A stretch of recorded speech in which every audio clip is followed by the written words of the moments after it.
Élèves de terminale S, bonjour. Dans cette quatrième leçon sur les acides et les bases de Brønsted, nous nous intéressons aux solutions tampons et à la régulation du pH. Nous dirons quelques mots sur l'importance du contrôle du pH en milieu biologique. Une solution tampon est une solution dont le pH varie peu lorsqu'on y ajoute une petite quantité d'acide ou une petite quantité de base ou une certaine quantité d'eau, autrement dit si on dilue. Considérons par exemple le couple cation ammonium, molécule d'ammoniac, NH4+, NH3, de pKa 9,2. Sur le diagramme de distribution, nous observons que pour pH égale pKa égale 9,2, les quantités de NH4+, et NH3 sont égales. On a 50% de NH4+, et 50% de NH3. Nous allons voir que la zone tampon correspond à des valeurs de pH situées autour de pKa. Les frontières de cette zone dépendent des exigences que l'on a sur l'effet tampon de la solution. Si, dans une solution comportant 50% de chaque espèce, on ajoute par exemple la quantité d'ion ammonium nécessaire pour obtenir 70% d'ion NH4+, et donc 30% de molécules NH3, ce qui transforme la solution de manière non négligeable. On mesure alors un pH de 8,9. La variation de pH, delta de pH, égale pH final moins pH initial, égale 8,9 moins 9,2, égale moins 0,3. La diminution de pH est très faible. Inversement, si dans la solution initiale, 50%, 50%, on ajoute la quantité nécessaire de molécules d'ammoniac, NH3, pour obtenir 70% de NH3 et donc 30% de NH4+, ce qui transforme la solution de manière non négligeable, on mesure un pH de 9,5. La variation de pH, delta de pH, est donc égale à pH final moins pH initial égale 9,5 moins 9,2 égale 0,3. L'augmentation de pH est très faible. Enfin, pour un pH de 6,2 par exemple, c'est-à-dire pH moins pKa égale 6,2 moins 9,2 égale moins 3, égale logarithme de concentration en NH3 sur concentration en NH4+, d'après la formule qui est ici que j'applique, alors j'obtiens que la concentration en NH3 sur la concentration en NH4+, est égale à 10 puissance moins 3, c'est-à-dire que la concentration en NH4+, vaut 1000 fois la concentration en NH3, ce qui nous donne un pourcentage de NH4+, égal à 1000 entités sur 1001 entités, ce qui représente environ 99,90%, et donc il reste 0,10% de NH3. Augmentons alors très légèrement la quantité de NH4+, pour passer de 99,90% à 99,95%. La solution reste pratiquement inchangée. Nous obtenons alors un pH égal à pKa plus logarithme de la concentration en NH3 divisé par la concentration en NH4+, application numérique, nous trouvons 5,9. Nous calculons une variation de pH de moins 0,3 comme dans les exemples précédents. Oui, mais cette fois, la solution est presque la même. C'est ce que traduit qualitativement la courbe où, sur les parties horizontales, on n'observe aucune modification de la solution, on reste à 0%, 100% ou 100%, 0%, alors que le pH peut varier sur une plage de valeurs considérable. Dans la zone tampon, c'est le contraire. Les pourcentages peuvent varier beaucoup tout en laissant le pH pratiquement inchangé. L'effet tampon est d'autant plus grand que la pente, en valeur absolue, de la courbe est grande. C'est pourquoi j'ai limité la zone tampon ici, parce que vous voyez que c'est pratiquement la partie où on peut confondre la courbe avec un segment. Ensuite, la pente diminue pour s'annuler.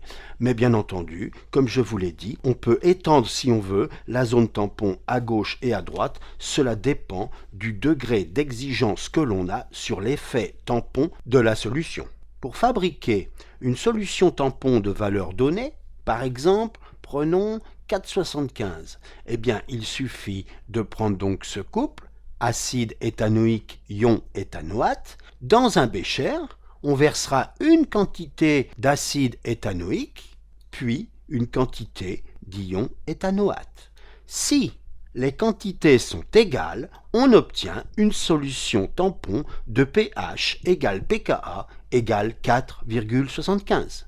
Si maintenant les concentrations des solutions d'acide éthanoïque et d'ion éthanoate sont égales, alors à ce moment-là, on pourra mettre un volume et le même volume. Signalons pour ceux que ça intéresse, car ce n'est pas au programme de terminal S, plus les concentrations seront élevées, autrement dit moins il y aura d'eau dans la solution, et plus l'effet tampon sera important.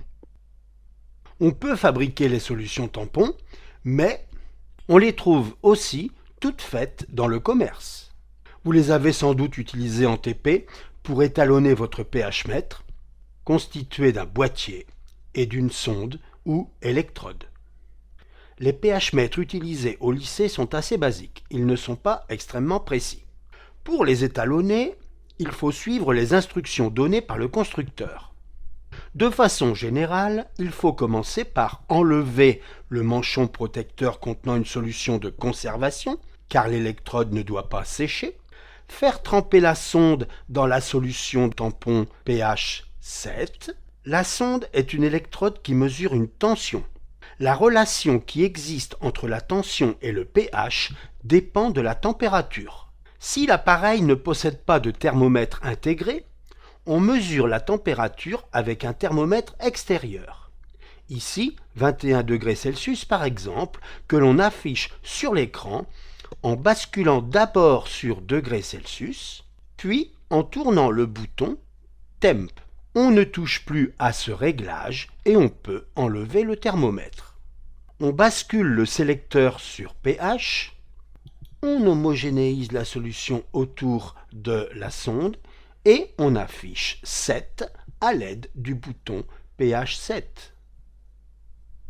On sort la sonde de la solution tampon 7 afin de ne pas polluer la solution tampon. On rince l'électrode à l'eau distillée. Voilà. On enlève la petite goutte d'eau restée accrochée éventuellement, mais on n'essuie pas l'électrode. On plonge ensuite l'électrode dans la solution tampon de pH 4, on homogénéise autour de l'électrode et on affiche 4 à l'aide du bouton pH 4. On sort la sonde de la solution tampon 4, on recommence le processus de rinçage. Voilà.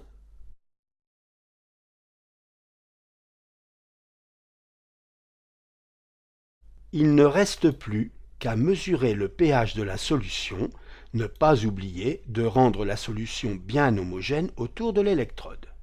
Voilà, votre pH mètre est étalonné. Vous n'oublierez pas de remettre l'électrode dans la solution de conservation dans le petit manchon protecteur quand vous aurez terminé.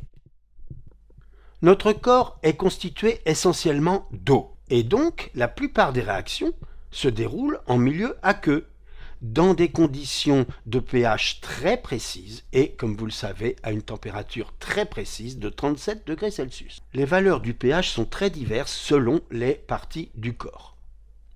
Par exemple, dans le sang artériel, le pH est maintenu dans une plage extrêmement étroite, qui va de 7,37 à 7,43. Si par exemple votre sang devient trop acide, par exemple un pH de 7,1, c'est-à-dire une toute petite variation, eh bien vous êtes déjà dans le coma. Et si votre pH atteint 6,9, vous êtes mort.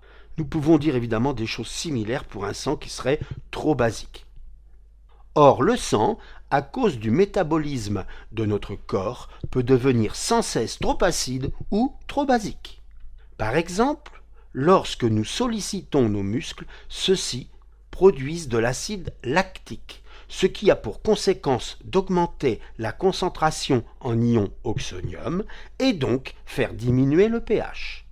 L'organisme se défend rapidement en augmentant le rythme respiratoire, c'est-à-dire que nous sommes essoufflés, afin d'évacuer plus de CO2 pour faire remonter le pH. Il reste de l'acide lactique en quantité moindre, que l'organisme évacue ensuite lentement grâce aux reins. Dans l'urgence, si la variation de pH doit être limitée, ce sont les tampons du sang qui entrent en jeu, dans un processus quasi instantané. L'effet tampon du sang est obtenu par l'action complexe de plusieurs couples qui jouent des rôles plus ou moins importants.